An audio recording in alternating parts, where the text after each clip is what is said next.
Hi hello నమస్తే అండి. చూసారా రెడ్ చట్నీ ఎంత కలర్ఫుల్గా కనిపిస్తుందో, తినేయాలనిపిస్తుంది కదా. దోశకి కానీ ఇడ్లీలోకి కానీ మంచి కాంబినేషన్ అండి. చూసారా అది ఎలా తయారు చేసుకోవాలో చూసేద్దాం ఇప్పుడు. ముందుగా 6-7 ఎండుమిర్చి తీసుకొని, అలాగే ఒక ఆనియన్ కట్ చేసుకొని, చిన్నుల్లిపాయ, చింతపండు మొత్తం నీళ్ళల్లో వేసి శుభ్రం చేసుకోవాలి.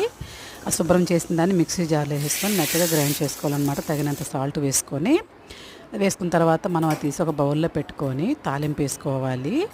తాలింపు వేసుకున్న చట్నీని దోశలు చూసారా ఎలా హోల్స్ పడున్నాయి దోశలు. మనము రోడ్ సైడ్ బండి మీద అమ్ముతుంటారనమాట ఇలాంటి దోశలు.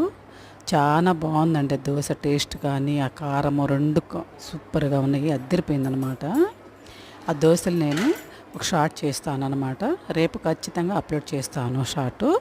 నచ్చితే లైక్ చేయండి, షేర్ చేయండి, సబ్స్క్రైబ్ చేయండి. Okay bye.